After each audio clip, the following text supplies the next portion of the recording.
Hello guys, welcome back to another video. അങ്ങനെ കുറച്ച് നാൾക്ക് ശേഷം ഞാനും വീണ്ടും വണ്ടിയായിട്ട് വന്നേക്കുകയാണ്. ഇപ്പോൾ വന്നേക്കുന്നത് വണ്ടികളുടെ ഒരു ചെറിയ അപ്ഡേഷനെ പറ്റി പറയാൻ വേണ്ടിയിട്ടാണ്.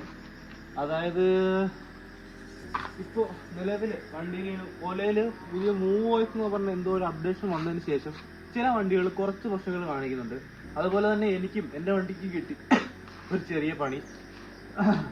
നിലവിൽ ഇപ്പോൾ എൻ്റെ വണ്ടി ഇപ്പോൾ ഓടിയേക്കുന്നത് 3871 കിലോമീറ്ററാണ്. നിങ്ങൾക്ക് ഈ മീറ്ററിൽ കാണാത്ത 3871 കിലോമീറ്ററാണ് എൻ്റെ വണ്ടി ഓടിയത്.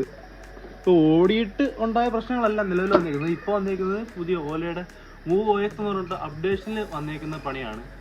എന്താ കംപ്ലൈൻറ്റ് എന്ന് ഞാൻ മെയിനായിട്ട് പറഞ്ഞുതരാം. നിലവിൽ അതായത് ഇപ്പോൾ വണ്ടി പാർക്കിലാണല്ലോ, നമ്മൾ നോർമലി സ്റ്റാർട്ടാക്കുന്നതെന്ന് വെച്ചാൽ കീ ഓണാക്കുക,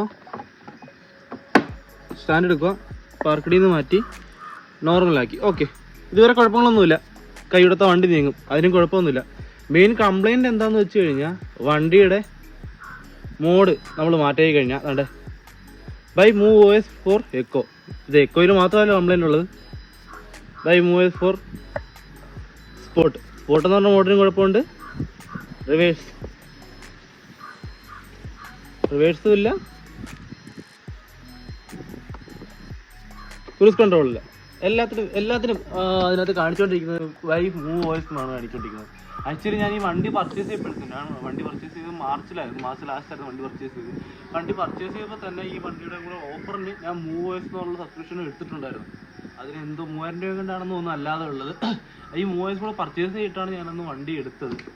അപ്പോഴേ ഈ ഇത്രയും നാൾ ഈ ഒരാഴ്ച മുമ്പ് വരെ സംഭവം കിട്ടിക്കൊണ്ടിരുന്നതായിരുന്നു. പക്ഷെ ഇപ്പോൾ ഒരാഴ്ചയായിട്ട് ഈ സംഭവം കിട്ടിയിട്ടില്ല. പക്ഷെ എന്നാണ് എനിക്ക് വീഡിയോ എടുക്കാൻ പറ്റില്ല. ഞാൻ ഈ കംപ്ലൈൻറ്റ് റിസോൾവ് ചെയ്യാൻ ഇതുവരെ സത്യം പറഞ്ഞാൽ നോക്കിയിട്ടില്ല. അപ്പോൾ ഈ വീഡിയോയുടെ കൂടെയാണ് ഞാൻ ഈ കംപ്ലൈൻറ്റ് റിസോൾവ് ചെയ്യാൻ നോക്കുന്നത്. സാധാരണ എന്ത് കംപ്ലൈൻറ്റ് നമ്മൾ ഈ അപ്ഡേഷൻ്റെ രീതിയിൽ വന്നാൽ നമ്മൾ ഓലയിൽ ചെയ്യാറുള്ളതൊക്കെ തന്നെയാണ് ഞാനിപ്പോൾ ഇതിനകത്ത് ചെയ്യാൻ പോകുന്നത്. ഫസ്റ്റായിട്ട് നമ്മൾ ഈ ഇതേപോലുള്ള കംപ്ലൈൻറ്റ് ആർക്കെങ്കിലും വന്നിട്ടുണ്ടെങ്കിൽ ജസ്റ്റ് നമുക്ക് സ്റ്റാൻഡ് എടുത്തിട്ട് ഒന്ന് റീസെറ്റ് ചെയ്ത് നോക്കാം.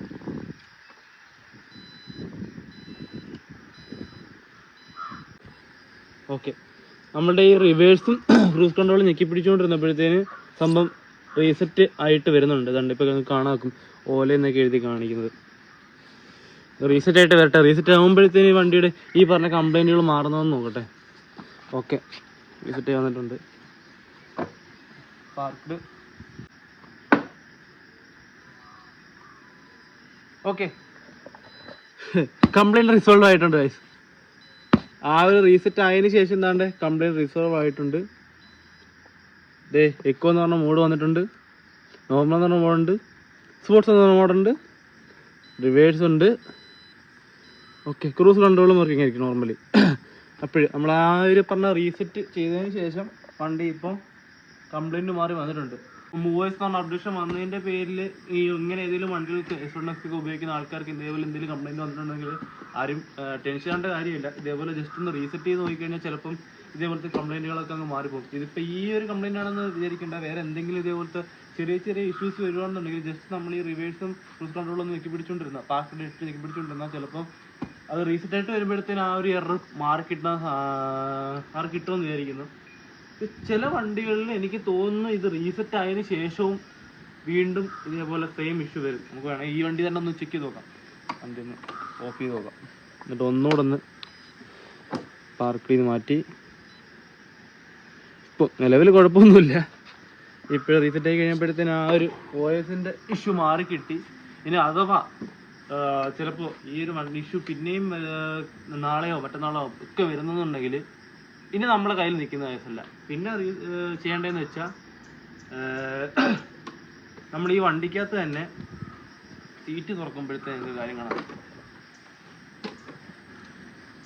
നമുക്ക് ഈ വണ്ടിയുടെ സീറ്റ് തുറക്കുമ്പോൾ തന്നെ വിൻ നമ്പർ എന്നുള്ള സാധനം കാണും. ഓക്കെ, ഈ വിൻ നമ്പർ എന്നുള്ള സാധനം ഫോട്ടോ എടുത്തിട്ടോ നോട്ട് ചെയ്തിട്ടോ നമ്മുടെ ഓരോ കസ്റ്റമർ കെയർ എന്നുള്ള മെയിൽ ID-ക്കകത്ത് നമ്മൾ ഇട്ട് കൊടുത്താൽ മാത്രം മതി. അതായത് ഇന്നാണ് കംപ്ലൈൻറ്റ്, നമ്മളുടെ വിൻ നമ്പർ ഇതാണ്, വണ്ടി നമ്പറോട് വെച്ചിട്ട് ഓരോ കസ്റ്റമർ കെയറിൻ്റെ ഇമെയിൽ ID കാണും. നമ്മൾ ആ ഇമെയിലിലോട്ട് ഡീറ്റെയിൽ ആയിട്ട് മെയിൽ അയച്ചു കഴിഞ്ഞാൽ കംപ്ലൈൻറ്റ് റേസ് ആയിട്ട് അവർ ബാക്കിയുള്ള കാര്യങ്ങൾ റിസോൾവ് ചെയ്തിട്ട് ചിലപ്പോൾ വണ്ടി സർവീസ് സെൻറ്ററിൽ കൊണ്ടുപോകണമെന്നുണ്ടെങ്കിൽ അവർ തന്നെ മെയിലിട്ട് അത് ക്ലിയർ ആക്കി തരുന്നതാണ്. അപ്പോൾ ഇങ്ങനെ ഏതെങ്കിലും വണ്ടികളുടെ S1 എടുത്തിട്ട് പെട്ടിരിക്കുന്നവർക്ക് ആർക്കെങ്കിലും ഈ വീഡിയോ ഉപകാരപ്പെടുന്നുണ്ടെങ്കിൽ എടുത്തിട്ട് ആരെങ്കിലും പെട്ട് നിൽക്കുന്നുണ്ടെങ്കിൽ അവർക്ക് ഉപകാരമായിക്കോട്ടെ എന്ന് വിചാരിച്ചിട്ടാണ് നമ്മൾ ഈ വീഡിയോ എടുത്തത്. അപ്പോൾ ഇന്നത്തെ വീഡിയോ ഇത്രയുള്ളൂ ഗൈസ്. വരും ദിവസങ്ങളിൽ ഇതിൻ്റെ ഫസ്റ്റ് സർവീസും ബാക്കി കാര്യങ്ങളൊക്കെ ആയിട്ട് അടുത്ത വീഡിയോയിൽ വരും. അപ്പോൾ ടാറ്റാ ബൈ ബൈ.